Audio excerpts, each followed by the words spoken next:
All right. Það byrjum við. Heyrið í mér. Heyrist.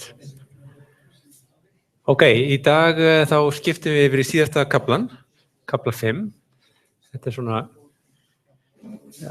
skemmtilegt fyrir mig að prófa þetta í fyrsta skipti, að kenna þennan kafla. Og eins og alltaf þá lærir maður alltaf eitthvað nýtt. Sér eftir því að hafa ekki lært á fyrr stundum. Þið eru heppin, fáðu að læra þetta svona snemma. En við sem svo ætlum að taka þarna 3. kafla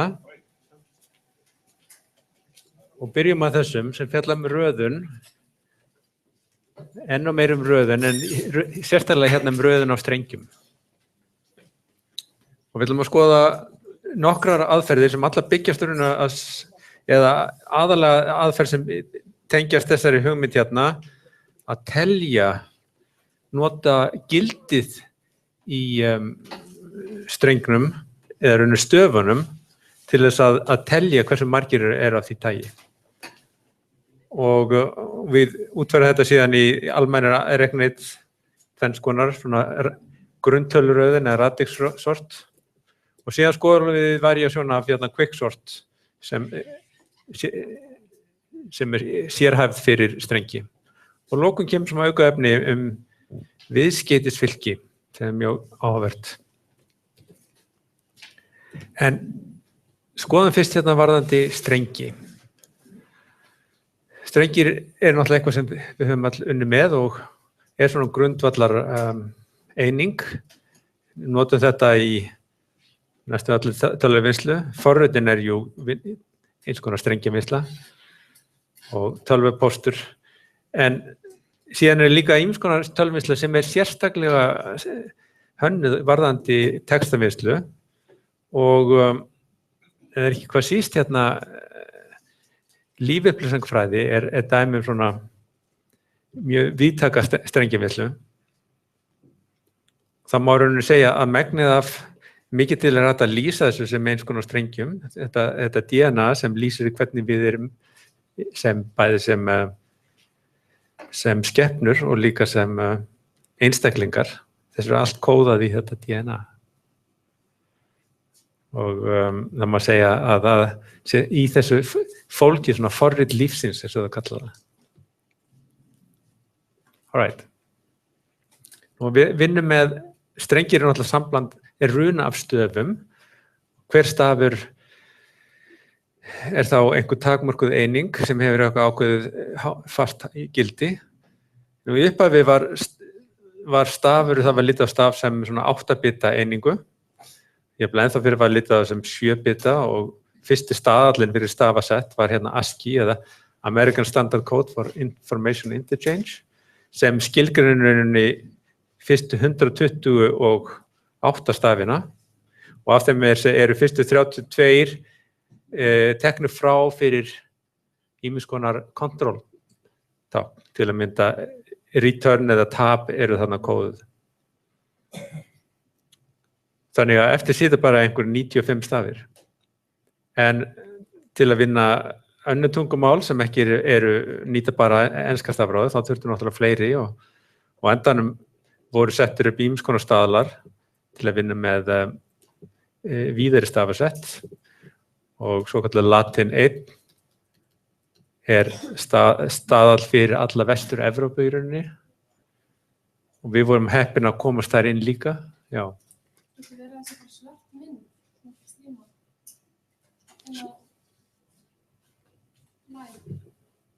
Ok, við slum sjá.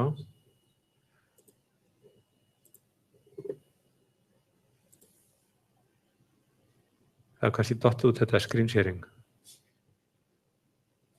Það sé betra núna. En það tókst og fyrir okkur við 8 stafastafi við ætla nóg, en það dugar náttúrulega ekki fyrir öll stafamengi heimsins. Þessi austur-asísku tungumál nota mörg þúsund tákn, alveg upp í 20.000. Ok, ég þannig stær.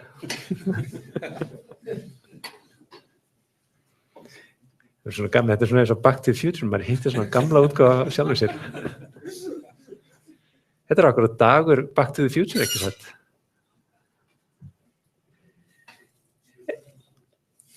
En núna þetta allt saman kóða með hérna ákveðnum staðal sem heitir Unicode og mikið til hægt að kóða öll tákn eða flest öll tákn með þessu 16 bita Unicode en svo líka til útvikna af þessu. Almennt talað þá lítum við svo að við erum með einhvers konar stafamengi einhverju fastri stærð og við lítum svo, og strengur í Java bara runa af stöfum eins og sagði. Við getum unnið með það á ýmsa vegu, við getum fengið lengdin á strengnum, fjöldi stafa. Við getum fengið vísað í ákveðin staf, við gerum það með þessu char at og síðan getum við skeytt saman 2 strengi. Þetta svona algengustu aðgerðirnar. Strengur í Java immutable, minnið hvað það var? Ekki hægt að breyta hann og af hverju ætli það sé?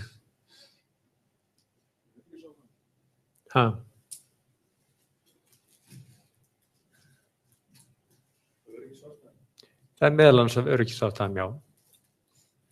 Það voru ýmsar ástæður sem við nefndum á hverju við myndum vilja hafa gagnatök sem immutable, það er óbreytanleg og það ef við viljum geta nota á staði þar sem við getum tryggt að gögnum sé ekki breytt. Til að mynda ef þetta hefur verið lyklar í simpultöflu, þá ótækt ef það farið að breyta því. Og það sem að sumar gagnagrundir gera að ef þetta er immutable eða breytanleg tök, þá bara kópíru það til öryggis. Og það er náttúrulega sparnar að þurfa ekki að vera að kópíera. Þannig að þetta líka spurning að viðhalda ákveðinni fastri sýn sem óbreytanleg og leyfa samhliða vinnslu og síðan eru öryggismálin líka.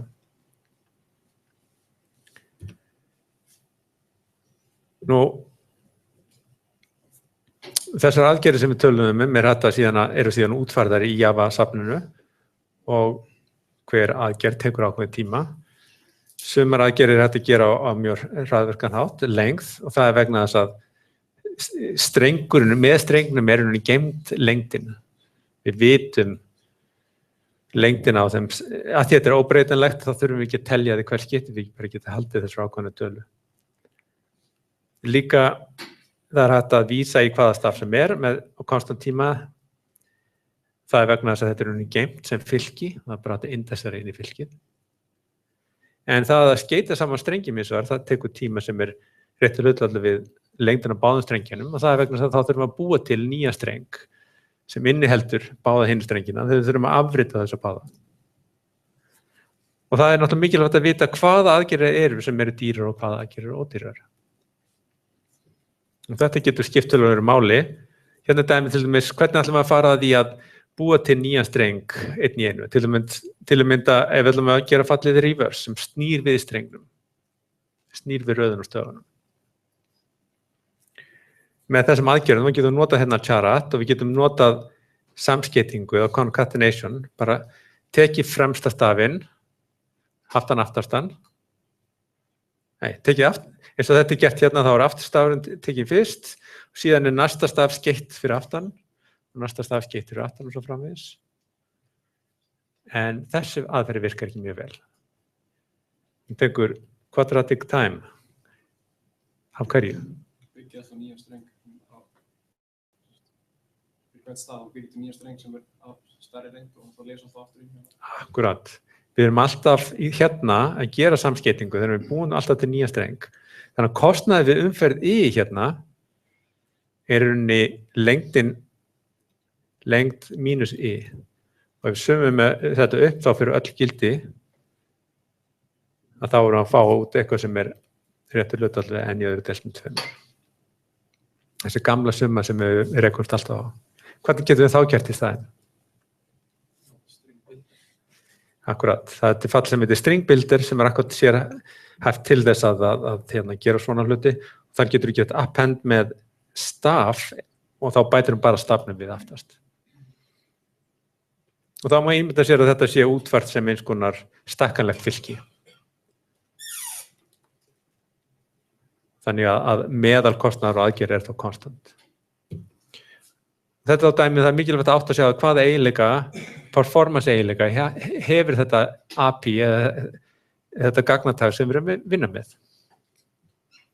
Nú síðan þurfum við að bera saman strengi og það er til aðgerð sem heitir compare to, sem einfaldlega ber saman eitt streng við annar streng, eins og við þekkjum.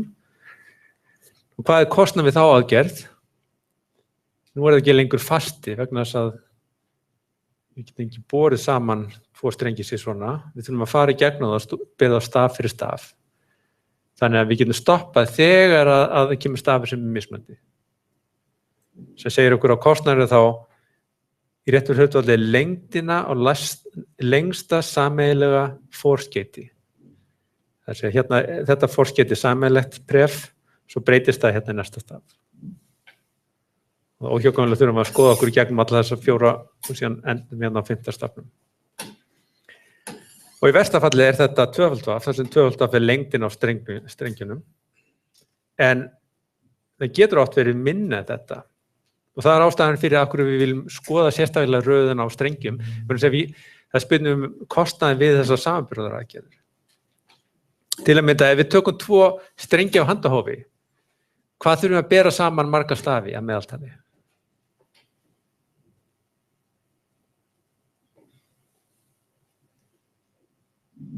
Það er ekki líka eftir þessu jafnlangt.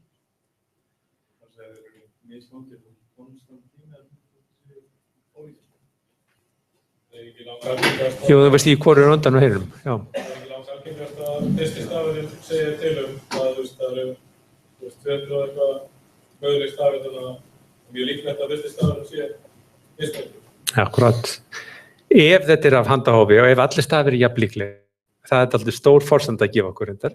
En segjum við svo sé að þá er það einn deilt með fjöldi stafagilda eða einn deilt með 256 ef þetta er stafinir í latin 1. Líkur á því að þeir hafi sama gildi í fyrsta staf.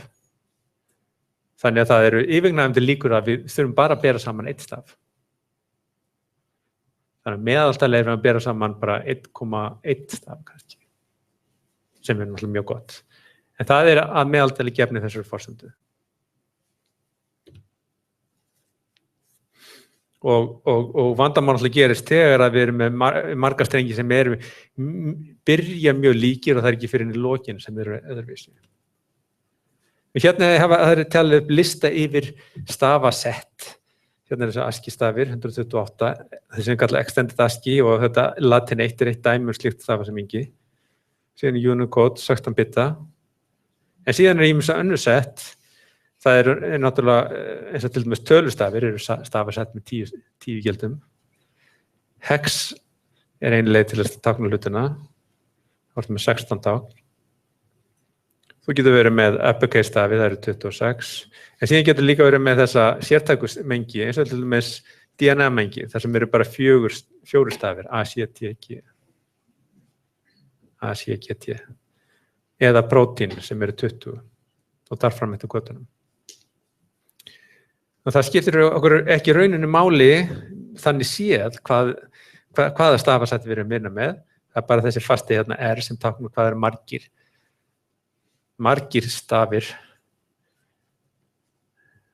í stafasættinu. Ok, þá erum við komin að fyrsta aðferðinni. En ég ætla að hafa eitthvað til að brjóta þetta upp hérna og því ég er ekki með neitt skemmtilegt í dag, ég er ekkert svo skemmtilegur í dag, þá ákvæði ég að, ok, kannski ég reyna að fókusera þá á einbeitingu. Það er erfið að vera að sitja fyrirlistar, það er akkurat að halda einbeitingunni.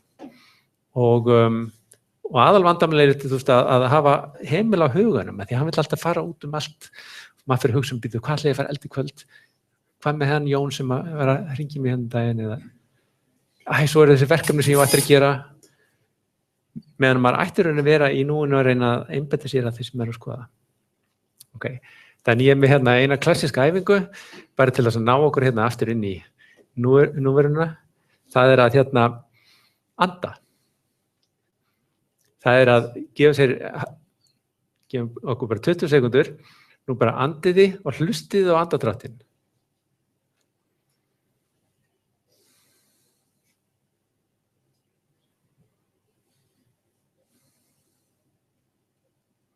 Hlustið á hvernig loftið fer inn og fer svo út. Og við það að hlusta á þetta, þá fer einbeitingin og öll hinu sem fer út allt.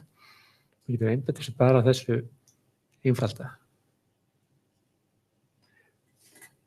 Ofta ef maður þarf eitthvað að róa sig niður, þá er þetta eitthvað gott að gera. Sko. Hlustum aðeins á andadráttinn og þá er maður komið þannig að það sem var að pirra mann rosalega mikið, maður getur allavega að fara að lítið á svona raunhæfi með augum og spyrja sig, er þetta eitthvað alvarlegt eða ekki? Alright, fyrsta verkefnið, fyrsta röðunaraðferðinu. Við erum búin að skoða hérna ýmsar aðferðir sem hafa mismunandi eiginleika og við erum komið með aðferðir sem virka eins vel virðist eins og hægt að búast við. Quicksort er næstuð eins góð og kannski 40% dýrari eða svo, heldur það sem við getum mögulega vonast til. Er nokkuð hægt að vonast til einhvers meira?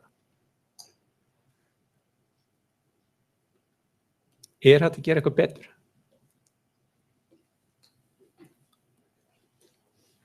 Svarið er já, ef við erum ekki bara að telja samanburði. Munið þið að samanburðarstrenging getur verið mjög dýr.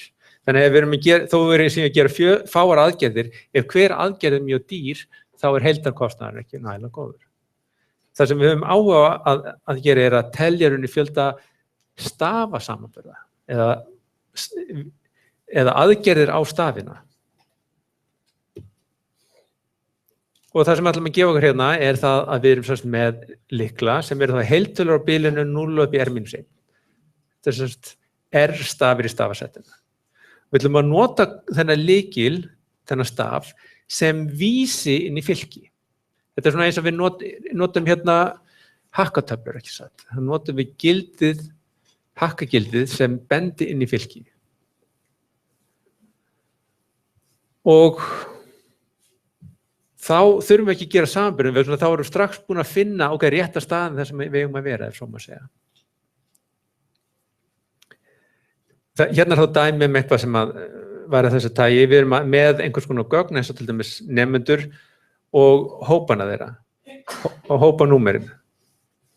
Og við sjáum að nemendur eru flókin strengur, en hópanir eru mjög lítið gildabil 1 upp í 4. Þannig að það ætti að auðvelda það að framkvæma þessa röðin hér. Hérna vorum með þetta raðað eftir einstaklingum. Nú vildum við fá þetta raðað eftir hópum og innan hvers hóps viljum við raða eftir nafni.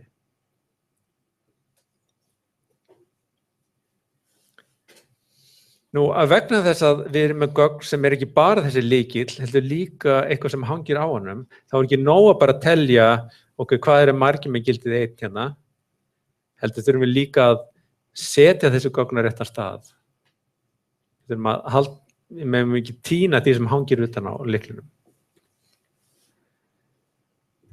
Og við erum með þessa mjög sniðu aðferð sem kallast talningarröðun. Hún gengur út á það að við teljum hvað margir með hvert gildi. Og síðan nýtum við það til þess að senda það á réttan stað yfir í nýtt fylki. Þannig að í upphafi þá byrjum við á því að förum í gegnum öll stökin, öll gildin frá 1 upp í n í fylkinu. Við erum hérna með 12 stök, n er jafnt á 12. Og fyrir hvert þeirra þá hækkum við ákveðin teljara. Við erum með fylki af þessum gildum sem koma til greina. Við lítum svo að þessi gildi hérna séu þá A sem sagt táknar gildið 0 og B táknar gildið 1 og svo framvegis, C táknar gildið 2. Og þegar við lesum hérna D, þá ætlum við að hækka teljaran fyrir D sem þetta gildi hér. Síðan þegar við rekumst aftur á það hérna niðri, þá hækkum við aftur teljaran hérna upp í D. Þannig á endanum teljarinn fyrir D komin upp í 2. Og sama gerist með hérna, A birtist einu sinni, tvisvar, þess vegna teljarinn það 2. En við ætlum að hlýðra þessu niður 1 vegna þess að við viljum hafa 1 bil hérna fyrir framan. Ok, þannig að þetta fyrsta skrefið. Telja hversu oft hver stafur birtist. Það það sem þessi fyrstu 2 línur gera. Hversu? Síðan ætlum við að leggja saman forskeyti af þessi fylki. Sjáðu þið?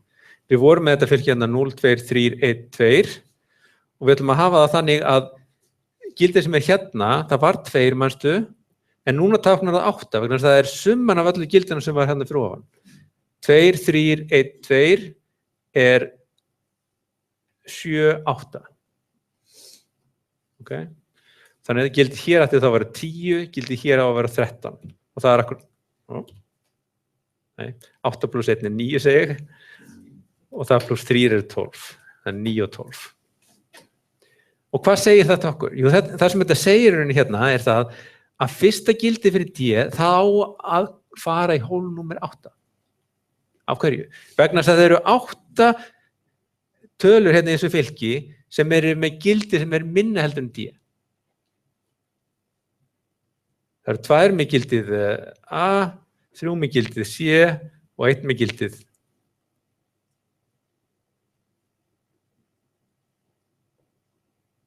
Já, ok, þetta ekki alveg rétt hjá mér. Nákvæmlega er rétt. Það er fyrsta gildið með E sem á að fara inn í hólf númer 8. Ok, en hérna erum við búin að leggja þetta seinna saman. Og svo þessi þriðja dæmi hérna, þessi þriðju umferð í gegn, þá förum við gegnum þetta fylki og færum það í rétt hólf. Og ég ætla að, það er best að sjá þetta út frá demónu hérna, sem á síðu bókarinnar.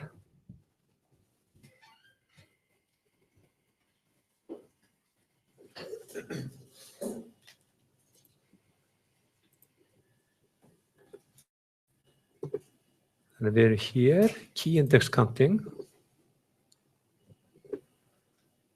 Þá fáum við þetta demo. Og þetta er það sem við erum búin að gera, R jafnt 6 hérna, A táknar 0 og svo framvegis. Og við byrjum með að leggja saman og síðan fáum þessi forskeytistalningu. Og það sem þetta táknar eins og ég sagði er að við erum með 8 gildi sem eru minna heldur en E. Þannig fyrsta E þá heima í hólfi númer 8 í útkomunni. Og það er það sem við gerum í þessari næstu umferð hérna.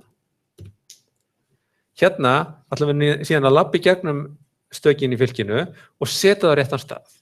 Þannig að D-ið hérna, þetta fyrsta D á að fara í hólfi númer hvað? 6, akkurat. Þannig að við setjum það þar og hækkum teljarinn 1. Þannig að næsta D-ið á það að fara í hólf númer 7. Ok. A, það á að fara í hólf númer 0 og þá hækkum við teljarinn 1. Næst kemur hérna C, hvert á það að fara? 5. Og hækkum þann teljara. Næst kemur F sem fer í hólf númer 9. Og hækkum þann teljara. Og næst kemur aftur F, nú fer það í hólf númer 10. B fer í hólf númer 2. D, nú er komið að D númer 2. Nú fer það í hólf númer 7. Og svona höldum áfram.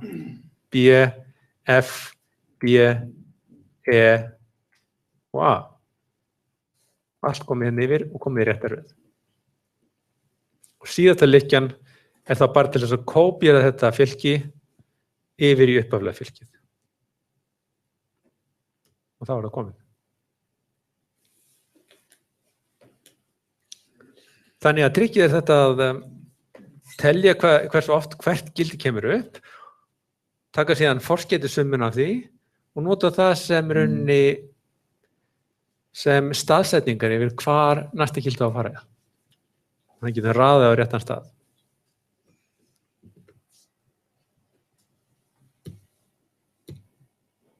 Og hvað segir þið nú um þetta? Hver af þessum eiginleikum haldi gildi þarna?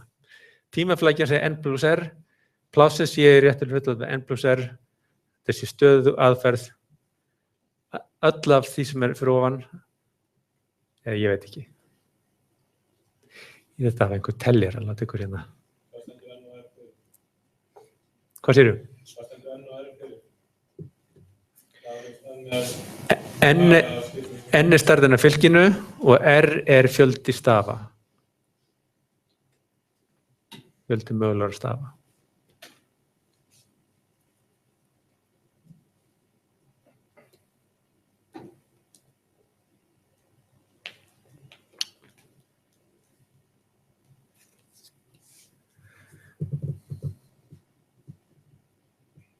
Ok, hvað er margir sem segja A?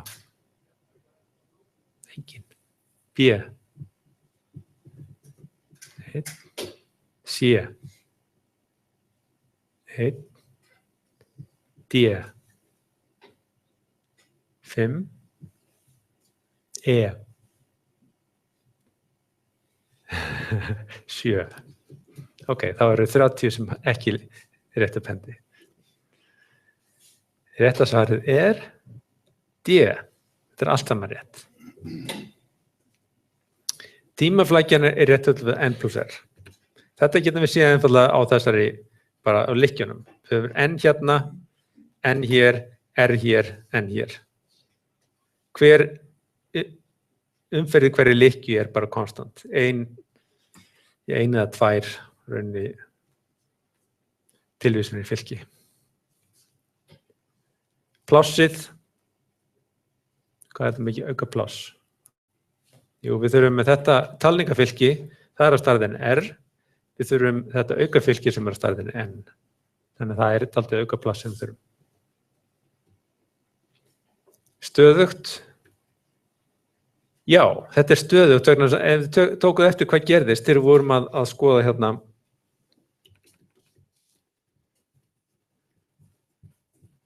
þegar við varum að setja inn seinna D-ið, minnum við, það fór í hól númer 7. Vegna þess að fyrsta D-ið fór í hól númer 6, síðan hækkum við teljaran, næsta D-ið fór í hól númer 7. Þannig að þau fara inn í hólfinn í réttu röð. Viðhalda þeirri röð sem við vorum með áður.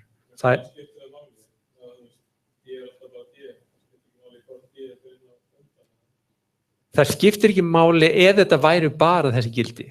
En munið þið, ef við erum í þessari aðstæðu eins og voru hérna, að við erum með raunin að reyna að raða færslu sem inniheldur einhver fleiri gáð, þá viljum við halda þeirri röðum sem er til staðar.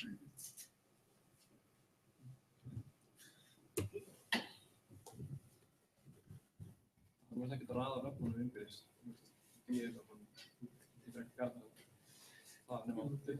Já, það er það sem við gerum núna næst, sko. Það er að næsta atriði.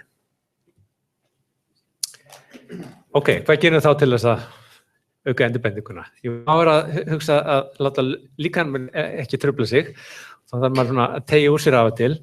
Alltaf gott að teygja höndunum, sérstaklega aðra hliðina svona, hina hliðina.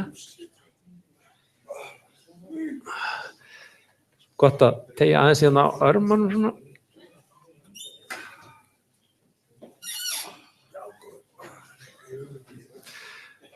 Getur verið gott að snúa þessu upp á bakið.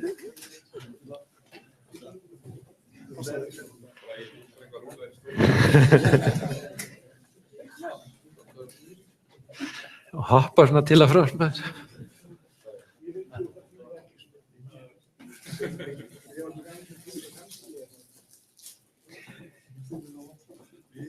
Ok, en nú viljum við akkur gera það sem hann var að tala um. Við viljum raða nöfnunum líka. Við viljum raða bæði eftir nafni og eftir hóp. Þannig við erum með 2 gildi sem við erum að raða eftir. Og til þess ætlum við að kynna hérna til sögunar LSD-röðun.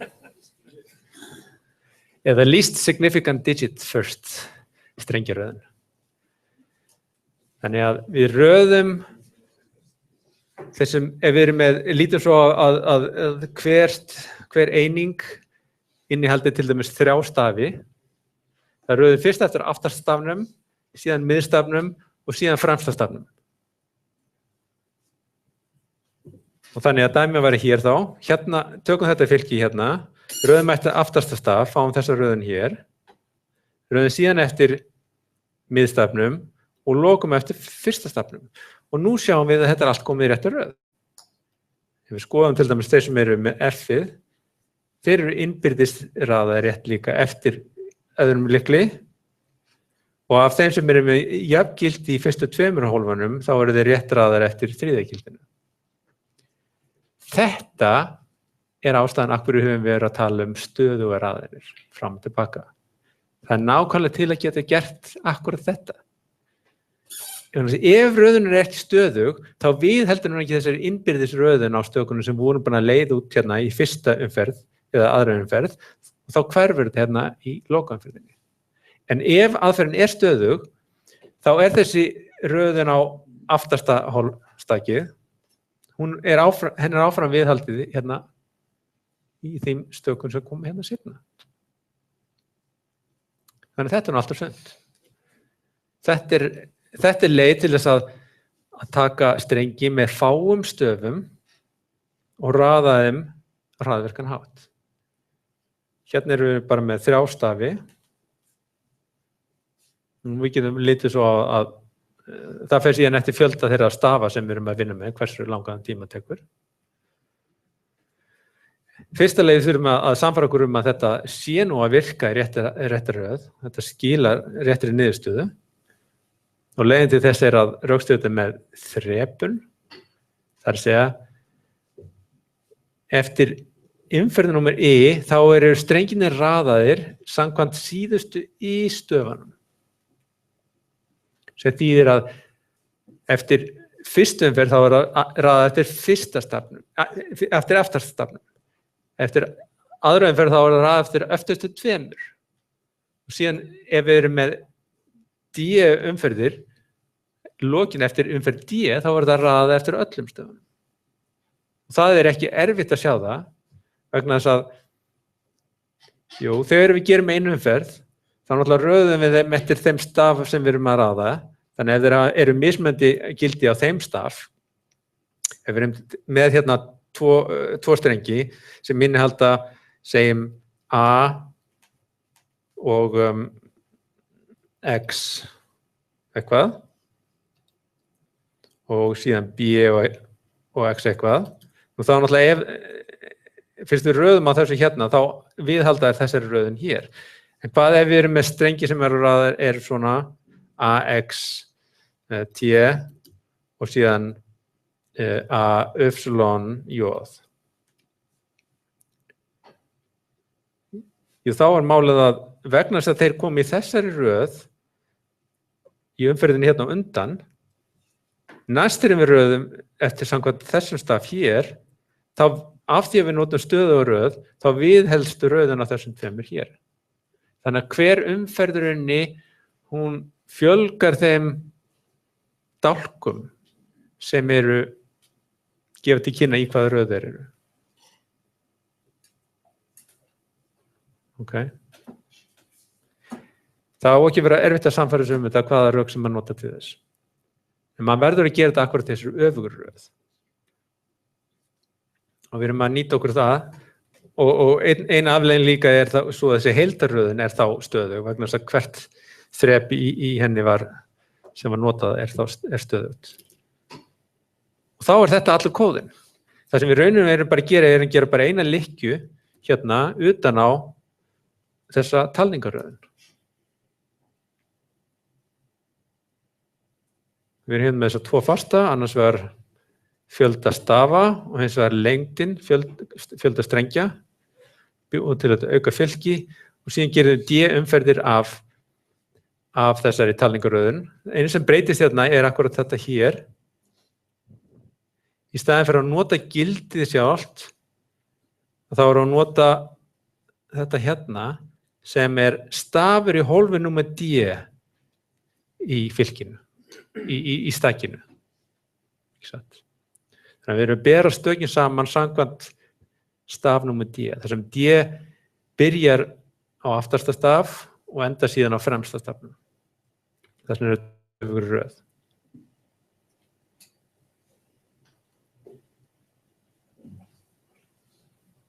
Ok? Og þetta er allir góðin, það er ekkert meira en þetta. Hvað myndum við segja um tímaflækkin á þessu?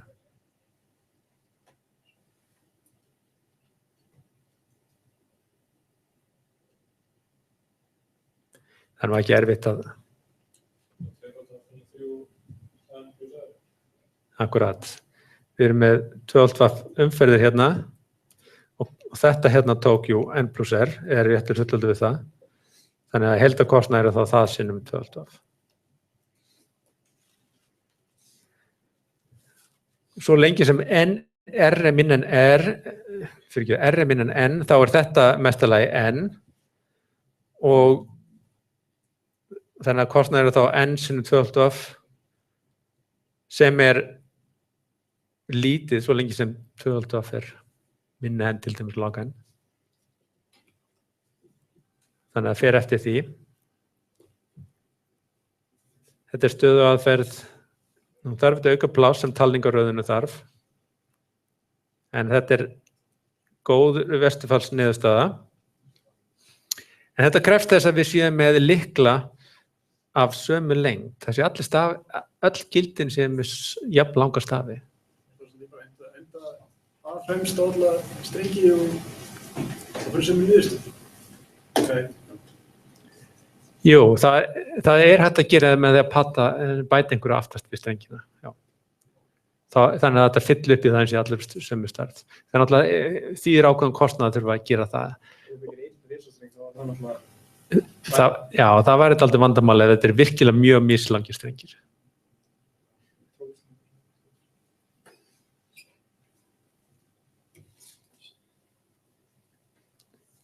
Ok, síðan kemur quiz hérna. Hvaða aðferð myndið nota til þess að raða 32 bita heiltölum ef þeir eru með 1 milljón slík gildi?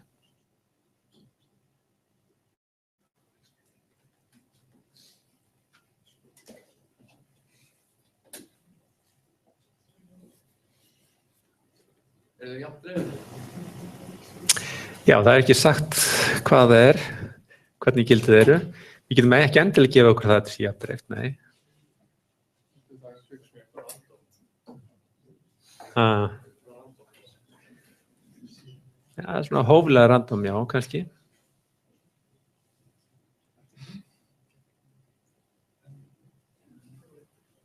Hver segja A? Gott, það er nú eiginlega alveg útúrlegt að þessi A vegna þess að insertion sort verður of dýrt þegar þú ert með 1 milljón. Þú ert komið 1 milljón í annað veldi. Það er alltaf dýrt. Það verður lagið þetta að verið 1000 stök. Það er alltaf lagið með þetta insertion sort. Hver segja merge sort? Quick sort? En þessi LST-röðun? Á hverju ekki? 32 bita, þetta er of stórt til að hafa eina töflu. Það myndi þýða 4 gig sem væri miklu meira heldur en þessi 1 milljón. En það er þetta að gera smá trikk. Í staðan fyrir að líta þetta bara sem 1 gildi, 1 32 bita gildi, þá er þetta að líta á þetta sem 2 16 bita gildi. Ekki sant?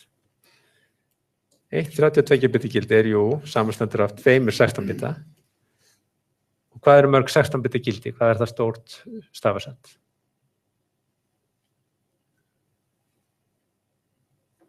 Tveir í 16 er 64K sem er mjög hóflegt og það er miklu minni heldur en þetta hérna. Þannig að plássið er ekki lengur vandamál. Nú getum við raðað fyrst eftir þessu hérna, aftar í hlutunum og síðan eftir fyrir hlutunum. Og við þurfum bara 2 umferðir á talningaröðum.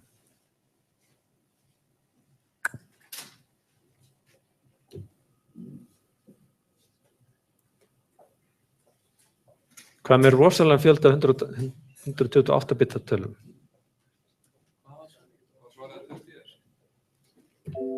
Hvað var svarið undan? Ha? Hvar? Hér? Þarna? Ég hefði falið þetta hér. Ha? Með þessu hérna og líta á þetta sem 2 16 bita.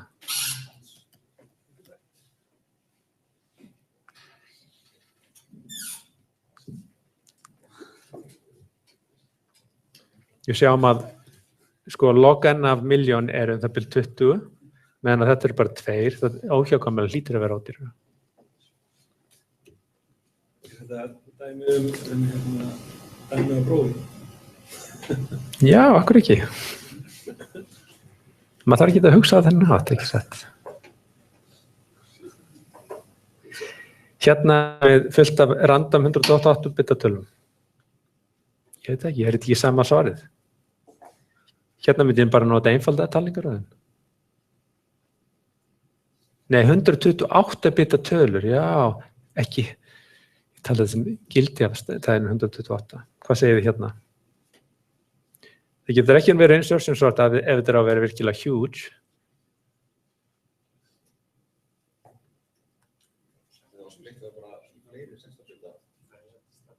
Það væri hægt að gera það. Þá erum við að koma með 8 16 bita. En þá er kannski meiri spurning hvort að það sé ekki bara eins gott að nota til dæmis quicksort. Og ég hugsa að það sé ekki síður að...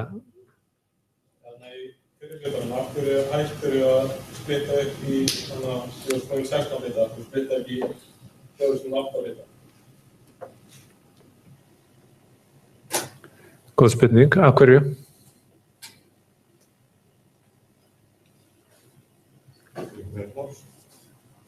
Það tekur minna pláss ef við nota 8 bita tölur. Muniði, tímaflækjan var 2x sinnum n plus r.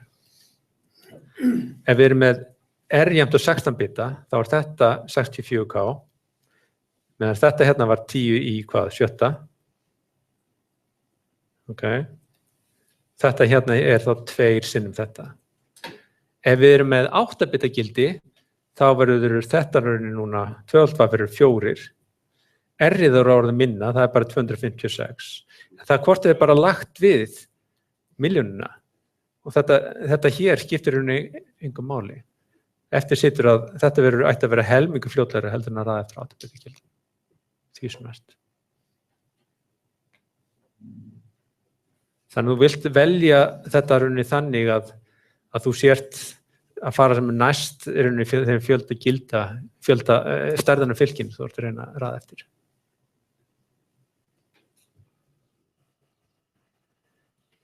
Alright, hérna er reyndar mjög áhugaverð dæmi um þetta. Ég veit ekki hvort því að við séð svona fyrirbæri hérna áður. Það kallast gataspjald. Þannig var nú upplýsingatækni vinnsla hérna fyrir svona 50 árum, jafnvel 40 árum, jafnvel 30 árum, en ekki mikið nærri það. Þetta var þróað hérna fyrst hérna rétt árið aldamóti 1900 eða rétt þar undan. Það maður séð Hermann Hollerith sem þróaði svona tæki sem unnu með svona svo gott gataspjöld. Og þetta var notað sérstaklega fyrir manntalið í Bandaríkjunum 1890. 10 árum undan hefði hérna notað 1500 manns, þess að það tók 7 ár til að vinna gögnun í handanum. Með þessari tæknivæðingu, þó þetta sé mjög basic, hugsanlega handsnúið, ekki endilega rafrætt, ég veit ekki, að þá samt hérna náður að hérna ljúka þessu á 1 ári eingöngu. Nú þetta var síðan þróað yfir í almenna vinnslu sérstaklega fyrir viðskiptalegar upplýsingar og svona business upplýsingar ýmiss konar og varð yfirgnæfandi. Þetta fyrirtæki hans samanast síðan öðrum og var síðan kallað Computing, Tabulating and Recording Corporation, CTRC. Það fyrirtæki fekk síðan nýtt nafn árið 1924. Vitið þið hvað? Getur einhver giskað? Akkurat. International Business Machines. Sem var síðan dóminerandi fyrirtæki á markaðnum alveg framundir 1990. Þegar að Microsoft og örgjörvar fóru að taka við. En þetta var eins og segja, þetta var mikil vinnsla, þetta var allt mikið stórar græjur. Það voru þessi heilu tölvusali sem voru á stærð við þetta hér kannski, herbyggi eða stærra sem geymdi þessi tæki og allt niður kælt. Ég reyndar, fyrsta starfi sem ég fekk svona sumarstarf sem tengdist einhverju tölvuvinnslu var hjá reiknistofu bankana og þar var þetta svona vaktavinna, sérstaklega á kvöldin var aðalvinnan við að taka við gögnunum frá þessum mismunandi bönkum, samkeyrið þetta allt saman og skil út niðurstöðum sem voru síðan sendar til bankana og það var nú auðveldur unni það sem var sendt beint gegnum símalínur en það meira mál það sem var handvinna, eða ekki heldur handvinna heldur var í rauninni meira fysiskt sko. Og hvað það sem var fysiskt sem vorum að raða þenn tíma? Getið ekki skoða það? Ávísanir, tékkar. Það voru kreditkort þeirra tíma. Þá var hægt að skrifa hærri ávísanir heldur en maður átti innistæði fyrir. Eitt af því sem menn lentu oft í. En megnið af greiðslunum fór fram akkurat með svona ávísunum og allir ávísunum voru sendar inn í reiknistofu bankana á kvöldin og þær síðan raðaðir og skila til viðkomandi banka, lesnar inn og raðaðar. En til þess notuður akkurat svona tæki sem lásu ávísunir og síðan röðuðu þeim í þessa flokka, sko. Hvaða flokka? Jú, 10 flokkar fyrir hvert staf. Og til að raða númerið ávísunir sem kannski 10 stafur, þá byrjar að raða eftir aftasta stafnum, síðan næst aftur þetta, 3., 4. Það til í lokinu að koma með alla heildina. Þannig að við gerðum þetta í höndunum. Maður ákvað, ok, fyrst byrja á þessum staf, síðan snýri ég takka, safnaði svolítið saman á réttan hátt, snýri takkanum 1 og þá fór hann að raða eftir næsta staf. Þannig að maður gerði þetta, sendið þetta í gegn svona 10 sinnum til að fá einn raðan bunka. Auðvitað miklu fljótalega heldur en við gerðum í höndunum. Svona sagan. Svo er þetta með LSD náttúrulega sem heitir víst Lysergic Acid Diethylamide sem hefur reyndar ekkert með tölvunarfræði að gera. Ok, við tökum pásu.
Ok,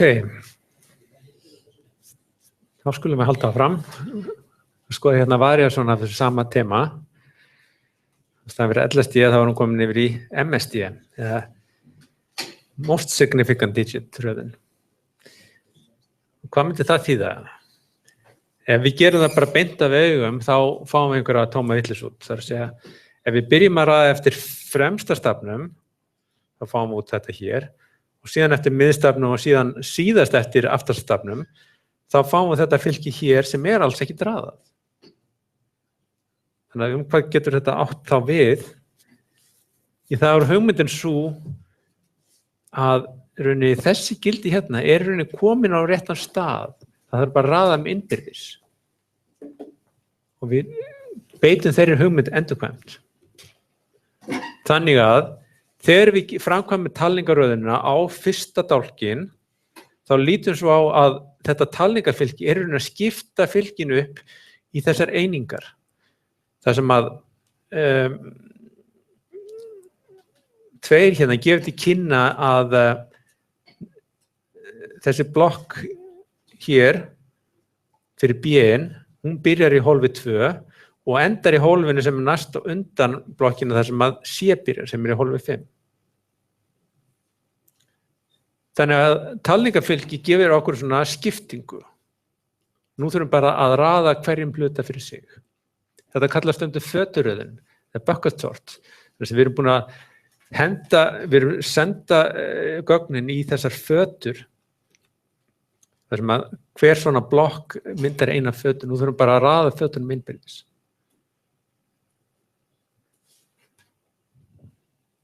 Og dæmið þetta væri þá hérna, ef við erum með þennan lista af orðum, byrjum á því að raða eftir fyrsta staf. Kosturinn við þessa aðferð hér er að hún virkar nefnilega fyrir mislanga strengi sem LSD aðferðin gerði ekki. Við röðum eftir fyrsta staf, ok, gott. Nú erum komin nokkuð góð skipt vegna þess að þessi fyrstu tveir eru til dæmis búnir og þessi eftirstu tveir líka. Það eru bara eftir þessi stafi sem byrja á þessi strengi sem byrja á S-i og næstu röðum þeim og þá fáum við þessi skiptingu í rauninni 3 hluta þessa 3 hluta, þar að vera þessi aftasti búinn. Núna klárum við endurkvæmt, kallum við endurkvæmt aðferðina fyrir 3. stafinn. Og þá eru ennþá 3 sem eru með sama gildið, A, og röðum þeim innbyrðis S, H, E, L, L, S, og þetta eru sama gildið, þannig að við neyðumst til þess að bera saman alla stafina í þessari röðum.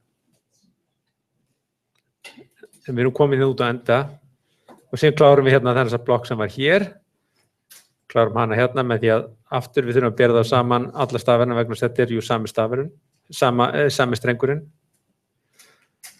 Og svo klárum við þessa blokk hérna, röðum eftir öðrum staf, þá er aftur hérna 3 sem eru þeir sömu, en það er bara einn þeirra sem er ekki, klárast ekki þá, þannig að hann raðast aftast og svo framvegis klárum hérna þessi síðustu blokk.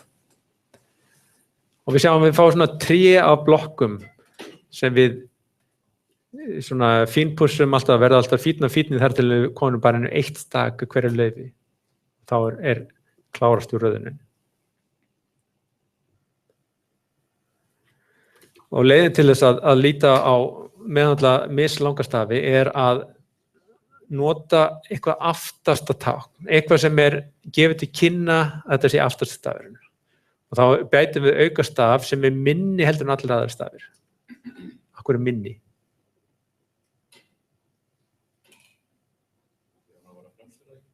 Að því hann á að vera fremstur, akkurat. Hann á að vera undan þeim sem innihalda það sama pluss eitthvað meira. Þess vegna vilja hafa það minna heldur en þeir stafir sem getur komið hérna fyrir þessu. Og þetta er reyndar mjög einfalt með hérna C-strengjum, ef þið reykist á þá, og þá enda þeir alltaf á stafnum 0. Stafnum hefur tölugildið 0. Þannig að það er þar með komið. Og við notum hérna þetta hjálparfall, char at streng með tölustaf, og það til þess að geta vísað í, við getum til að passa að við förum ekki út fyrir hérna lengdin á strengnum. Þannig ef þetta rúmast inn í strengnum, þá sendum við bara það sem að char at á að skila tilbaka. Annars þá skilum við -1. Það er sérst komið út fyrir lengdin á strengnum. Og þá er allir kóðin rauninni svona. Við erum bara að nota þessa talningaröðin hérna, en við notum hana endurkvæmt. Og endurkvæmt er rauninni mjög álíka hátt eins og við gerðum með merge sort. Sko, við byrjum með þetta aðalfall hérna, keyrum síðan endurkvæmt á það með þessi hjálparfylki hérna og gefum til kynna byrjun og enda á því svæði sem við erum að vinna með og líka parameter sem gefur til kynna ákveð hvaða staf er ég að vinna með á þessum tímapunkti. Síðan röðum við eftir þeim tölustaf, þá erum við að nýta hérna char at av, t. Þetta er talningarröðin hérna, samkvæmt stafi númer d. Það síðan, talningarfylkið, gefur okkur síðan þessar fötur, þá köllum við endurkvæmt á sort fyrir hverju fyrir sig. Já.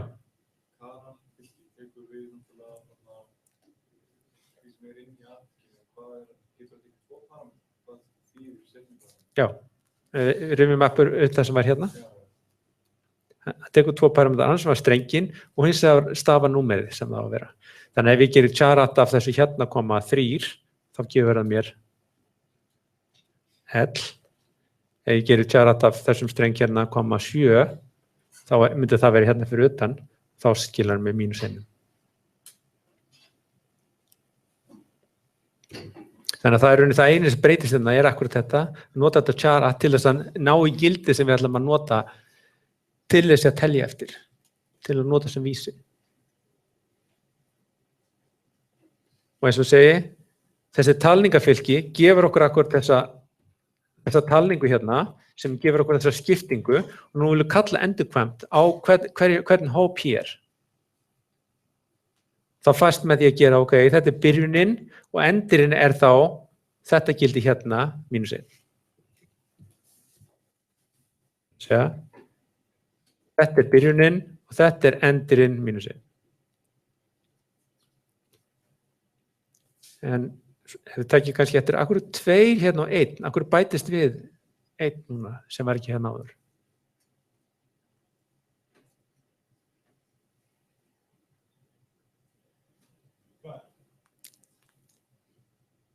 Í þessu sem er hérna sýnt í rauðu, ef við berum þetta saman við talningakóðan sem var hérna undan,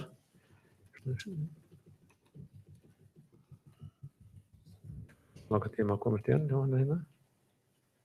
Hérna voru með samskona, en hérna er þetta bara char at af d plus 1 og char at af d. En það við erum með núna er char at af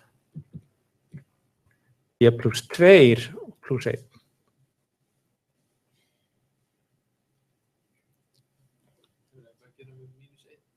Akkurat. Af því að mínus 1 er núna eitt af þessum gildum sem við viljum telja. Þannig við þurfum 1 auka pláss fyrir það. Mjög gott. All right. Þetta er alltaf sumt. Það sem við getum séð á þessu er að þetta hefur þann kost. Við getum raðað strengjum á hvaða lengd sem er. En gallinn er það að þetta verður alltaf hægvirkt ef við erum með mikið af litlum hlutfylgjum. Af því hvert kall á þetta fall, þetta endurkvæmandi kall, það þarf sitt eigið talningafylki. Það getur við búin til hérna talningafylki hér, hverju einasta kalli. Og ef þú ert síðan með endurkvæm aðferð, sem eru þá með mörg endurkvæm köll, þá er stærðin af plássið sem þú ert að taka frá, stærðin á þessi fylki sinnum dýptin á endurkvæmninni. Ekki satt? Og það getur verið töluvert mikið. Ef þú ert með útvikað ASCII, latin 1, þá ertu að tala 256 gildi á hverju lagi. Ef þú ert með Unicode, þá ertu komið með 65.000 gildi á hverju lagi. Það verður dálítið mikið. Og sérstaklega ef þú ert með lítilfylki, þá er þetta fáránlega dýrt. Þú komið með 32.000 sinnum meiri tíma heldur en gera einfaldar samanburð.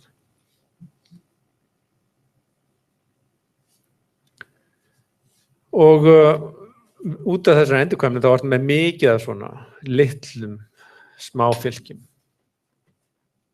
Þannig að það er eitthvað sem að verður glíma. Hvernig getum við komið í veg fyrir þetta verði stórt vandamál?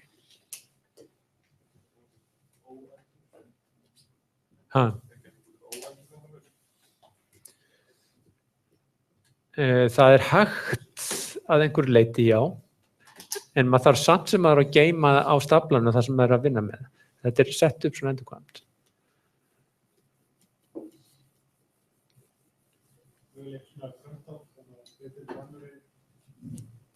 Yes, cut off. Það er akkurat lykilhugmynd. Þegar þú ert komin niður fyrir eitthvað ákveðin fjölda, þá notar þú cut off og skiptir yfir í eitthvað einfalt, eitthvað sem er stable, og þá er eðlilegt að nota insertion sort. Hugsanlega verður hægt að hafa með þess að 2 cut-off. Það er hægt að skipta yfir í merge sort og sem skiptir síðan yfir í insertion sort ef það er nægilega lítið.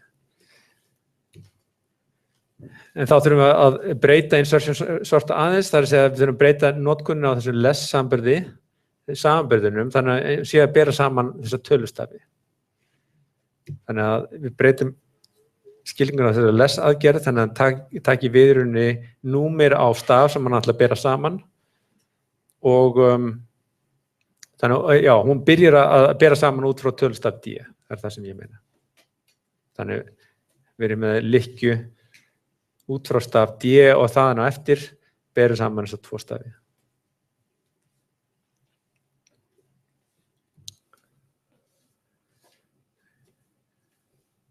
Nú, það má segja að þetta sé hins vegar optimal af þessu leyti vegna þess að aðferðin að bera saman bara það marga stafi sem þú þarf til þess að geta raða þeim. Hún stoppar akkurat þegar það er orðið bara 1 gildi eftir. Þannig að það fer þá eftir þessum lyklum sem við erum að bera saman og ef þú ert með mikið af lyklum sem eins og til dæmis hérna, þú ert með gildi af handahófi, þá sjáum við að það er nóg að nota bara fyrstu 2 stafina til þess að skilja þarna milli. Þannig að dýptin og endurkvæmnin ætti að vera mjög lítil. Ef þau eru hins vegar ekki alveg að handahófi, eins og getum auðvitað búið til dæmum, að þá getur það verið dálítið dýrara. Og í versta falli er rauninni þeirra öll gildin eru nákvæmlega eins.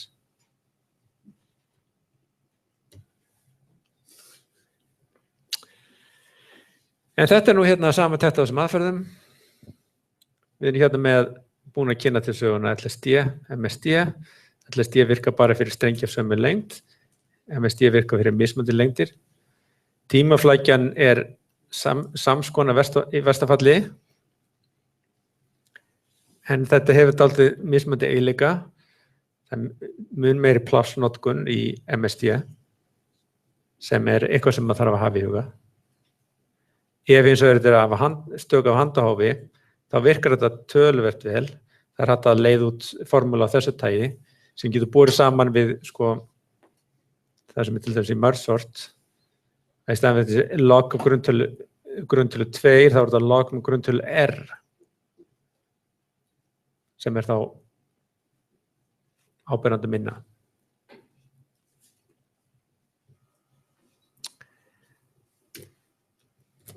Þetta hefur hins vegar ýmsa kosti eða galla líka, eins og við bendum á. Það er þetta auka pláss fyrir þetta auka fylgi, auka pláss fyrir allar þessi talningafylgi. Ég það segir, the inner loop has a lot of instructions. Ef við skoðum lykkjuna, þessi innri lykkja hérna,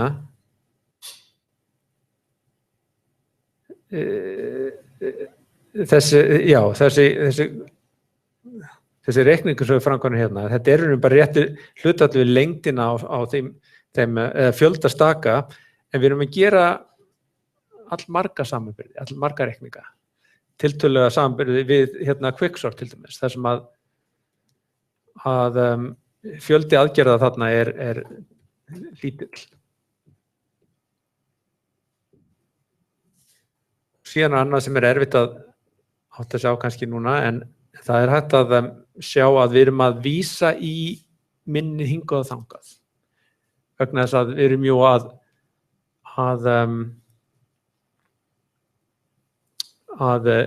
raða fötum hér og þar, þannig að það nýtir ekki þetta skyndiminna á skilvirkan hátt.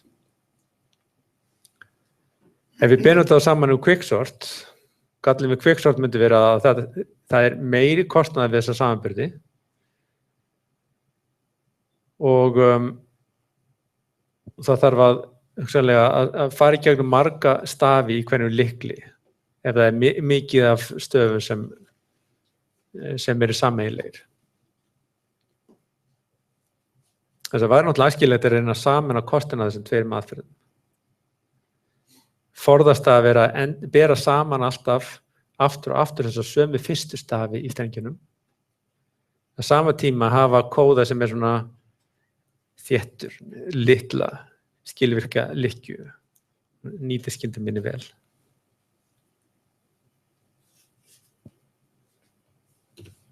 Og þá erum við komin á síðustu aðferðinni. Nú þurfum við að teygja aðeins meira úr okkur sko. Nú er gott að standa þessu upp. Lyfta fætinum upp, snúa þessu upp á.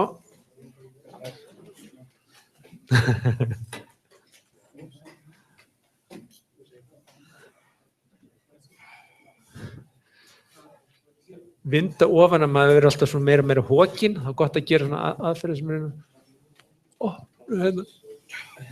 Brjóstið. Ég fá að finna fyrir þessu eftir 20 ári viðbót við tölvi, þá farið að finna fyrir hérna þyngdaraflinu.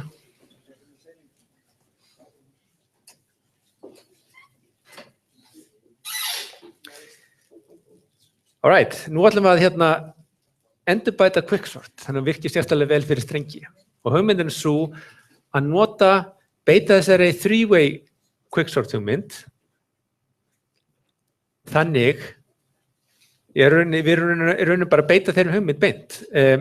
Það sem það þýðir er að þegar við framkvæmum þennan samanburð sem við gerum þegar við gerum partitioning, hvað erum við að gera? Við erum að skipta þessu yfir í 3 hluta. Þeir sem eru minna en þessi stafur, þeir sem eru stafir sem eru fyrir framan S-ið, þeir sem eru jafnt og þessi stafur, sem eru þá allir sem eru með sama staf, byrja á sama staf á S, og síðan þeir sem eru með staf sem er á eftir S-inu. Nú þeir sem eru með hérna á undan og eftir, það er bara endurkvæmt kert og þá á sama hátt eins og við gerum quicksort. Trikki hérna er að því að við notum bara þennan fyrsta staf sem skiptistækið, þá eru rauninu búin að ákvarða þeir sem eru jafngildir, þeir eru ekki allir eins strengirnir, það er bara fyrsti stafurinn sem er eins. Sem er eins og við séum búin að splitta upp, nota svona talningaröðum trikk til að fá út hérna nýja fötu, þar sem allir eru með fyrsta stafinn eins. Og þá getum við unnið áfram á restinu hérna með því að bera saman eftir öðrum staf. Okay. Þannig að hérna er til dæmis þá kerslan hérna. Við byrjum að splitta eftir þessu fyrsta staki og erum í fyrstu stafnum í fyrsta stakinu og það eru þessar 3 hópar. Nú þennan fyrsta hóp það er bara með 2 stök og það er auðvitað að splitta honum upp í 200 hópa. Hópa nummer 2 eru þeir sem allir byrja á S-i og þar keyrum við þetta síðan út frá næsta splittistæki sem er þá stafu nummer 2 í fyrsta strengnum sem er E-ið. Og það er kert hér og þá fáum við upp þessa 3 hópa hérna. Já, með þessi einn hóparinn tómur, það er engin sem er minni heldur en E, það er þeir sem eru jafngildir í hennu, þeir eru hér, og þeir sem eru með starra gildi heldur en E, sem er þessi hópur hér.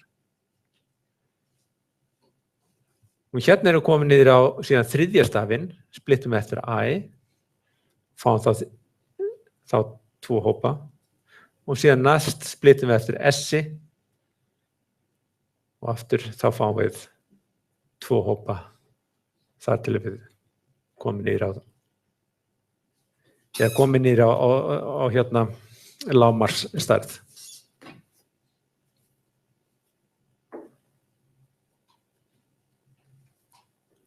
Þannig að þetta væri þessi endurkvæm kvall sem var gerð. Okay. Það sem við þurfum við getum rauninni tekið kóðan af quicksort, næstum í heilu lagi, það þarf bara að breyta örlitlu. Það sem þarf að breyta er það að við erum að nota ákveðin staf til að splitta eftir, ekki ákveðin stak. Þannig við erum hérna með ákveðin staf sem lítum að sem vaff, sem er þá heiltala, ekki comparable, og hann fæst með því að beita char at með þessum parametri D okkar.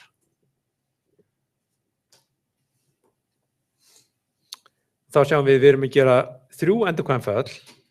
Eitt er á þá sem eru minni en, og það er aftur á stafn D, þeir sem eru með stærri en út frá stafn D, og síðan þeir sem eru jafngildir, og þá vitum við að stafnum D passar, þannig að næst keyrum við þetta eftir D plus 1, staf D plus 1. Okay.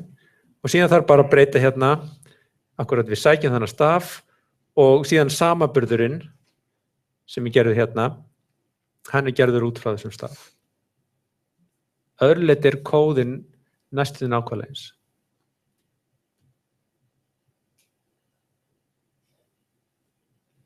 Spurning, er þetta ljóst?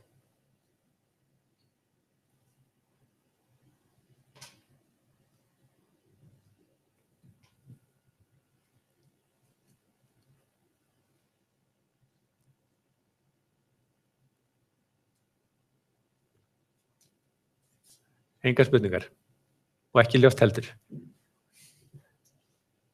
Hver er nákvæmlega munurinn á þessu og hinu þarna MSD? Ok, getur einhver orðað það fyrir mig? Þetta er basically bara með 3-way útfærslu. Veitbar. Já. Basically quicksortinni er þessi endurkvæma. Akkurat, sko, í quicksort þá þú ert með 1 hérna lista og þú splittir henni í 3, ekki satt. Það eru þeir sem eru hérna minni en, þeir sem eru stærri en og síðan þeir sem eru jafnt og. En þetta er jafnt og út frá þessum fyrsta staf. Það var S og A og K og eitthvað svona. Við splittum út frá þessum staf hér. En meðan að í föturröðinni, MSD, þá tökum við fyrsta stafinn, hvað sem hann er, og við erum með þessa heild hérna og við splittum upp í allar þessar fötur sem eru mjög stórar. Hver fata inniheldur þá sem að hérna með fatan með S-inu, T og X og hérna fatan með A og B og svo framvegis. Þannig að við erum að gera svona multi-way split, notum gildið á stafnum sem vísi í hvaða föt allir sendi í hvað. Hér hins vegar notaði bara eitt stag sem er svona spyttistag og skipti í 3 hópa.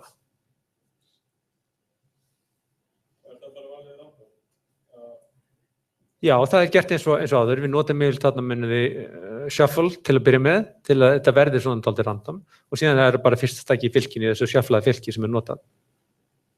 Missir þetta þá ekki á staple? Jú, það missir það að vera staple, akkurat. Það er alltaf mikið mál að gera quicksort staple, þannig að með þessu töpum við þeim eiginleika.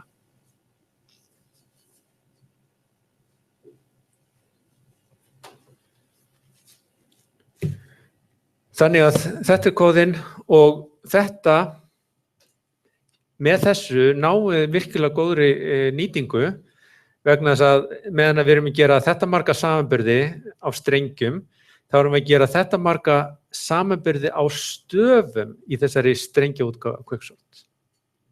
Allavega meðaltali fyrir strengi af handahófi.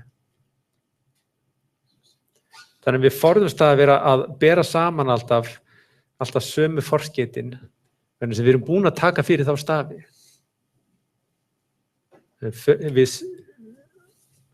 Við nýtum áfram þá samanburði þegar við erum komnir. Og niðurstaðan er þá svo að þetta er að skila mjög góðum árangri. Við erum að nýta plossin alltaf mjög vel. Quicksort hefði sem við vel upp að skynda mín að gera. Það er svona skilvirkt þegar við lítinn kóða, en það er fyrir þann gallað að það er ekki stöðugt. En bæði upp á minni að gera, sérstaklega, og líka upp á overhead, að þá er quicksort mun skilvirkara og þeir vilja meina að þetta sé aðferðin, besta aðferðin almennt talað til þess að raða strengjum.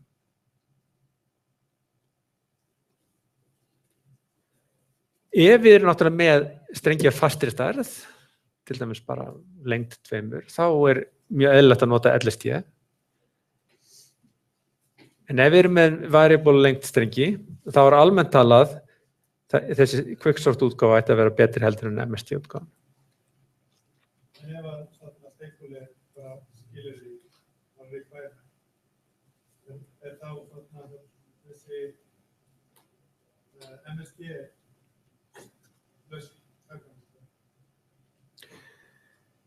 Ég hef ekki prófað það, þeir segja það ekki.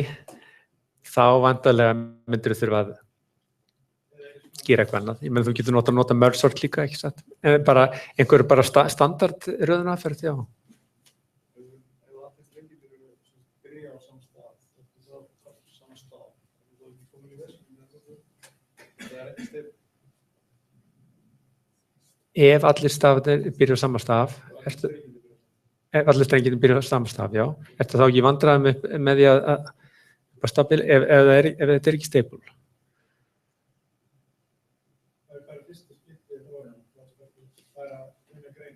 Já, það er nefnilega málið að ef við splittum hérna upp eftir fyrsta staf, sem við sé S, og þetta ferurinn þannig að það eru allir sem fara hér og þetta hérna er bara tómt hér og tómt hér. Það er ágætt, þá veit ég að þeir byrja allir á S-i, ég þarf ekki að skoða þann stafnett frekar. Þá raða ég næst eftir næsta staf. Þú sér að þetta MSD er unni, það myndar svona ákveð tré, hvort það er quicksort eða hitt, þannig að loka niðurstaðan er eins konar in order traversal af öllum laufunum í þessu tré. Það lokaröðunin. Og þetta hér splittar síðan eftir næsta staf. Þannig að ef við erum A-in til dæmis hér, þá byrjast SA-strenginni verða hérna og síðan hvað sem hér.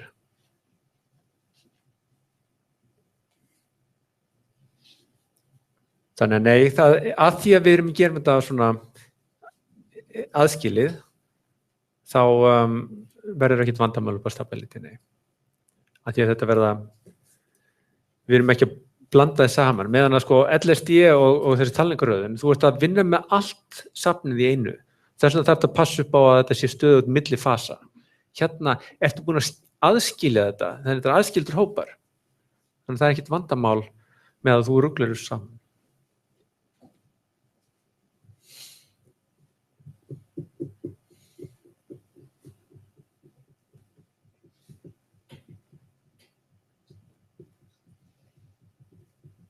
Já. Það skiptir hann einhverju máli hvort það sé strengur. Þannig að það ekki orðum og þá skiptir ekki máli hvort það, þú veist, þannig að eins orða þá skiptir ekki máli hvaða röður komið inn. Veitu hvað meinar að skiptir ekki máli hvort það sé strengur eða ekki? Það staple. Staple, já. Þú veist, sami strengurinn, það skiptir ekki máli hvort það, þú veist, fyrir sem varst að skoða endi í seinna eða fyrir að starta fyrir ykkur. Ákveða eins. Skiptir stability ekki bara máli fyrir það. Já, þetta akkurat, sko, mér finnst kannski skýrast að sjá þetta.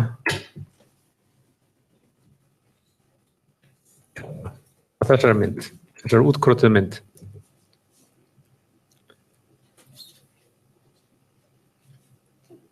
Hér þarf þessi talningarröðun til dæmis, hún þarf ekki að vera staple sem við notum hérna sem hluta þessu MSD. Á hverju? Vegna þess að við byrjum ofanfrá, þetta svona top down og við að raða eftir fyrsta staf, þá aðskiljum við algjörlega alla þá sem hafa sama gildið í fyrsta staf. Hvaða röðun sem var á þessum hinu stöðunum skiptir ekki máli hérna lengur. Við eigum síðan eftir að aðskilja þá frekar og næst þá skiptum við þessu upp í 2 hópa, hvort sem sig, hérna ertum AC, E og hins vegar hérna ertum með AD, D. Og áfram, þetta myndar svona ákveðið tré, þannig að það sem með staðin hérna á þessum seinni stöðum skiptir ekki máli. Hvernig nú núna vegna þess að því verður raðað hérna seinna. Ég hef ekki orðið þetta nægilega vel.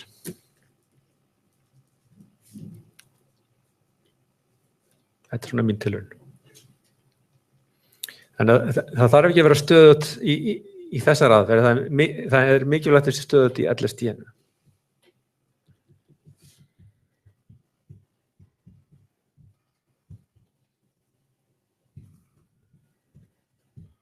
Nú, þetta merkilega einföld útfærsla eða útvíkkun á þessari venjulegu hefðbundu quicksort. Eins og sagði, það ekki nema litla breytingar sem það þarf að gera. En þær hafa þá afleiðingar að þetta verður mun skilvirkara fyrir svona strengi.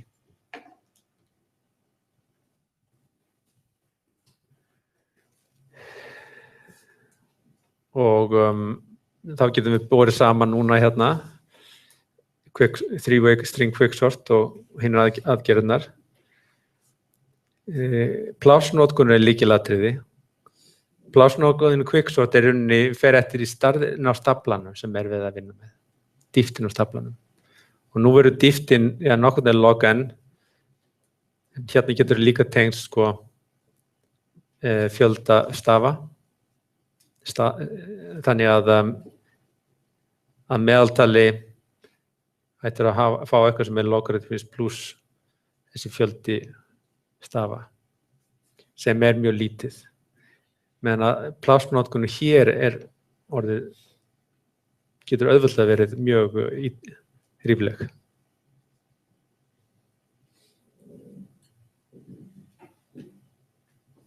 Nú kosturinn hérna líka er þetta með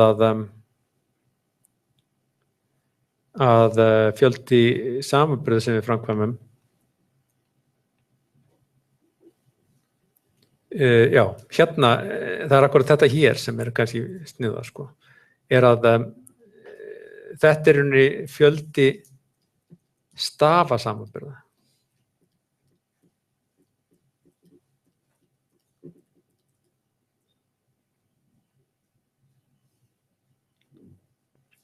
En við missum það að þetta sé ekki stable.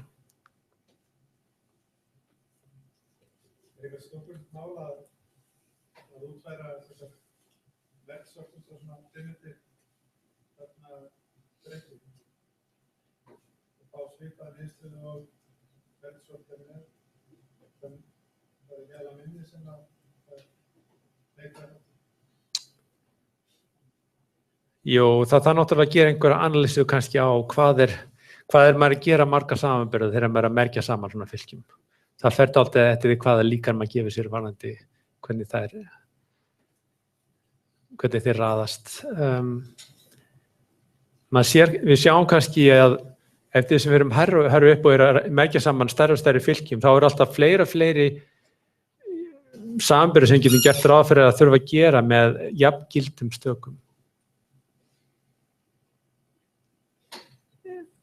Þannig að ég held að þú komst aldrei af með að það sé mjög erfitt að komast neitt nálægt þessari tímaflækju hérna með mörgsort.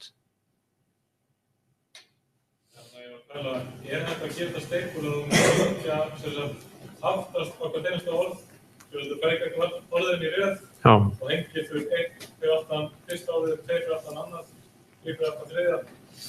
Já, það er hægt að gera það, já, akkúrat.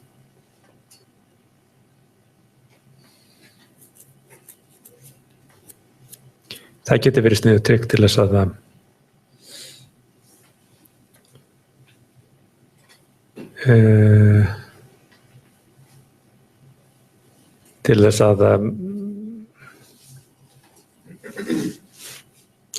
gera þetta stöðugt. Ok, eitt efni viðbót sem mjög sniðugt. Þetta er svona aftast í bókinni, aukaefni. Svo kallar viðskeytisfylki. Viljið þið teygja aðeins úr ykkur? Ég er búin að fá nóðið að teygja ykkur. 20 sekúnda Facebook pása.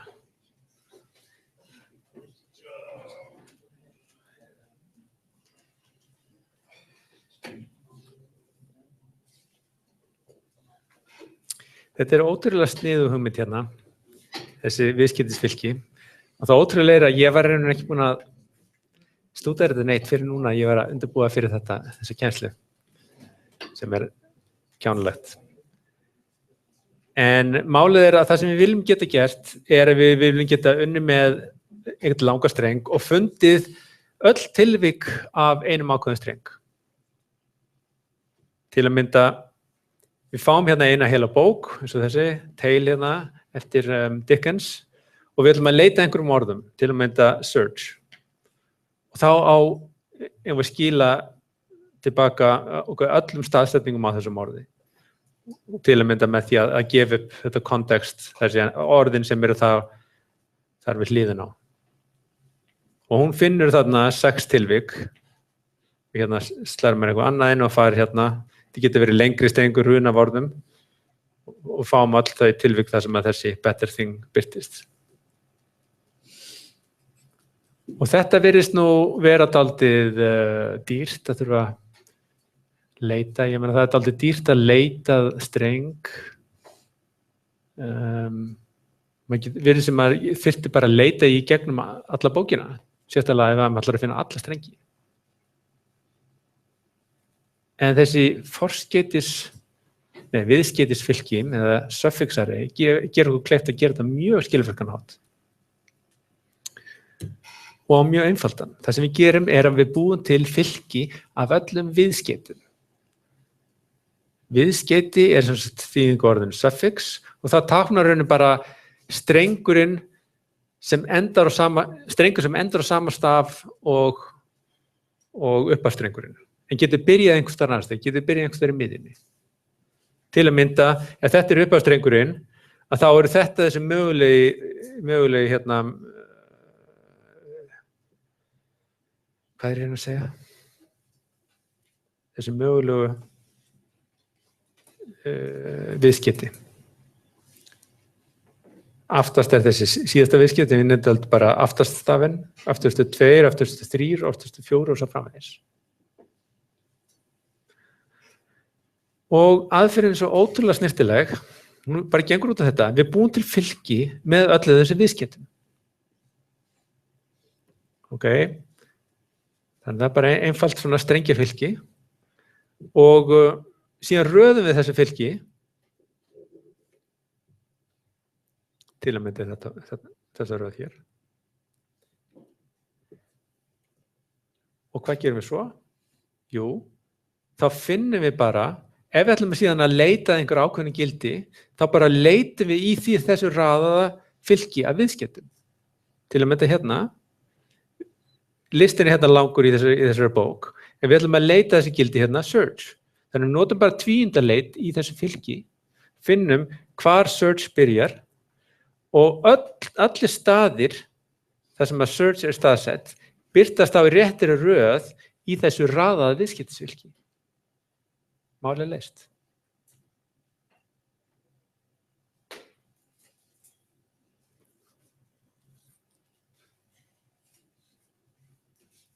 Vegna þess að ef við erum með hérna langa streng og einhvers staðar birtist hérna search og einhvers staðar annars staðar birtist search og einhvers staðar annars staðar. Og þá er þetta hvert sig, þetta hér er þá eitt viðskipti, ef strengurinn endar hérna, næsta viðskipti er þessi hérna, þriðja viðskipti er þessi hér. Þannig að í þessi röð af viðskiptum þá birtast viðskiptin sem byrja á search, þau birtast öll í sömu röð, hlið við hlið. Það þarf bara að finna það fyrsta þeirra og rekja sig í gegnum þau til að brenda það öll út.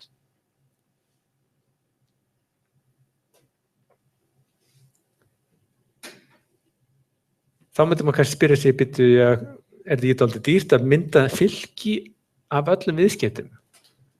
Erum við ekki að taka pláss sem er það bil enn í öðru? Málið er að ég þarf ekki að geyma sjálfan strenginn. Ég þarf bara vísun í hann, þessi viðskipti. Þessi þar bara er vísir, sko. Þetta er gildið 0 ekki satt inn í þetta fylki. Og 6 hérna segir bara að þetta er staf sem byrjar númer 6. Og þá bara rekjum við áfram í þessu runu hér, aftan að þessu hér. Og ef þið eru vön að vinna með C++ eða C strengi þar sem jar array, þá er þetta nákvæmlega leiðin. Við lítum bara á strengur er bara bendir inn á eitthvað fylki. Hann getur verið bendir á byrjunarfylkinu, getur verið bendir í endunarfylkinu. Það skiptir ekki máli. Þannig að þetta er bara safn af n bendum inn í þetta eina fylki hér. Þannig að auka plássið er bara n, það er ekkert n í öðru.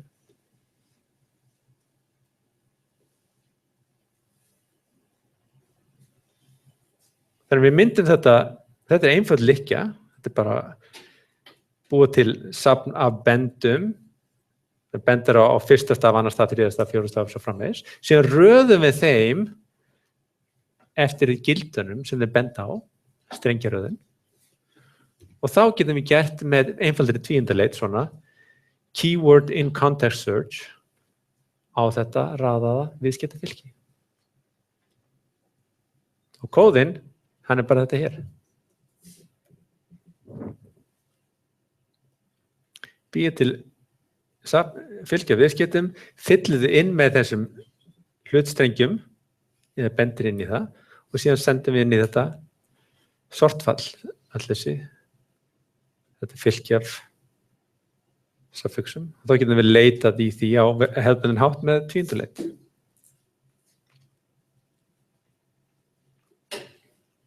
Spurningar? Finnst þér ekki sniðugt? Þetta er svo snyrtilega kóði, snyrtilega aðferð. Sem maður með einhvern veginn sér ekki fyrir nema maður er vanur að hugsa svona. Ertu þá með fylki, þetta benda fylki, Já. er það þá fjölda orða? Já, já, akkurat. Eða orða eða þeirra gildi þú vilt raða eftir. Ef þú vilt geta leita eftir hvaða staf sem þá myndir hafa það eftir marga fjöldi stafa. Sko. En ef þú vilt leita bara eftir orðum, þá er nóg að hafa bara vísun í upp af stafinu orðan. Rétt. Fyrsti sjálfur leitarorðinu, það er fyrsti stafur í fylki er vísun á eitt suffix eða og síðan frá því ákveðna suffixi þá fylgja bendum í allan textin. Ég er bara með ákvæmæði sem bendum útvægt svona. Já, sko, einföldast er að líta svo á að þetta sé bara bendir hérna, eins og ég segi, inn í þetta fylki hér. Ha? Og ef þú vilt síðan vita hvað er þetta staðsett hérna, þá ef þú hugsa akkurat eins og C-forritari, það bara dregur frá gildi á þessum bendi frá upphafinu á fylkinu og þá farið út staðsetninguna í textanum.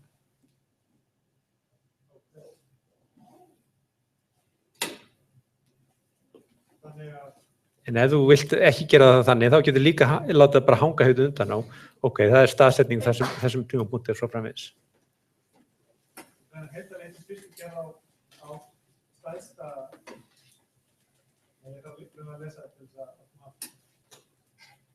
þú tekur allt leitarorðið og þá færðu það út í þessum bókinni og síðan eftir það þá notar það hliðarnir til þess að þetta er að klára því að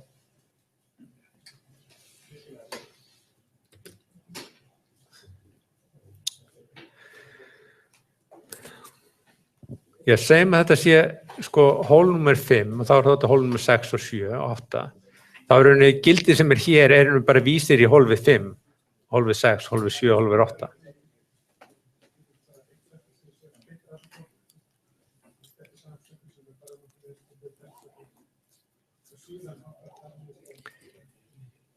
Heyrðu, en ég ætla að klára þetta.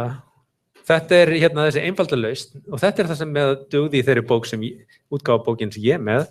En eftir það kom út nýútgáfa á Java og þá allt í einu hættir þetta að keyra. Hvað kemur til? Og þetta er dálítið áhugaverð leksía reyndar. Hvernig stendur á því að þetta er allt í einu hættir að keyra með nýr útgáfu? Tekur alltaf mikið minni. Tekur 10 sinni meiri tíma hér en svo er hann bara alltaf mikið minni. Ástæðan er svo, sko, þegar í þessar útgáfu hér af Java að þá er strengur gemdur svona, það er tilvísun, það er þessi fylki af stöfum og vísun í fyrsta stafinn í fylkinu. Það er að vera byrjun á strengnum. Síðan eitthvað var þetta lengdin á strengnum og hakka gildi og svo framvegis. Þannig að ef þú ætlar að nota substring aðgerðina, þá sendið þau bara streng sem hafði rauninni sömu gildi hérna, nema hún breytti þessu hérna, offset gildi. Þannig að vísa því offset númer 7 til þess að fá út stafir sem byrjar þar. Í hins vegar þessar útgáfu Java, þá allt í einu er þetta offset ekki lengur til. Þannig að þegar hún gerir substring, þá bara kópíar hún allt sem er hérna. Það er sem að vandamál fyrir þessa útgáfu sem við erum með. Eða þetta forrið sem við vorum með. Þannig að substring aðgerðin fer úr því að vera að taka konstant tíma yfir að taka línulegan tíma. Og þetta er hausverkur. Hvað segir þetta okkur? Hérna er einhver svona umræðum þetta, hvað þetta var nú kjánlegt að standa svona á málunum. En þeir síðan útfæra leið til þess að koma í veg fyrir þetta í þessu nýju útgáfu og þá búa til sérstaklega klasa til þess að geta gert það á þann upphaflega hátt til að geta unni með strengina eins og við gerum þau C++. Í staðan fyrir að fara í gegnum það, þá er spurning hvað lærum við á þessu. Það sem við lærum það er mikilvægt þegar við skilgreinum svona API að sé ákveðin garantí sem fylgja þessu. Hvað ákveðar aðgerð að kosta mikið, hvað á hann að vera skilvirk. Við viljum geta treyst á það þær aðgerðir sem við erum notað, þær hafa ákveðna virkni. Ef þetta vera almennt library. Og ef þetta API hefur engin performance garantí, þá er betra að vera ekki að treysta á að það sé að virka. Þannig að maður þarf þá að passa sig í framtíðinni þegar maður nota string, hvernig það maður þarf að passa sig að jafnvel aðra aðgerðir svo charat eða length en endalega gefið mála að það tæki konstant tíma ef það er ekki búið að garantera það. Overhead á því að nota marga strengi er það óhjákvæmilega mikið. Nú þeir segja með því að optimisera þetta, búið til nýja klasa en nota skilvirkar röðunaðferð í leiðinni að þá náður henni betri minnisnotkun og hraðvirkari lausn. Nú þessi suffix-array hafa verið notuð mikið og sérstaklega í lífupplýsingafræði og líka annarri svona upplýsingasókn þjöppun. Það er ennþá verið að þróa skilvirkar aðferðir. En þetta er virkilega praktískt og skiptir máli hvað minnisnotkun er mikil hérna í þessu. Til að ljúka þessu, hvað lærðum við á þessu fyrirlestri í dag? Jú, það er hægt að hanna röðunarreiknir sem taka línulegan tíma. En þá er mikilvægt við erum ekki að nota samanburði, heldur þurfum við að geta notað gildin sjálf til þess að ná tímanum niður.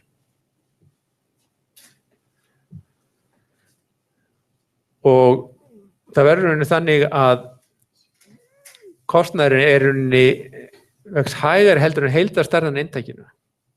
Því að inntaksstærðin er heildarsafnið af öllum gögnunum en ekki fjöldi lykla. Og við getum komist í veg fyrir að þurfa að skoða öll gögnin. Þetta three-way string quicksort er það besta sem hægt er að fá út fyrir svona slembigögn.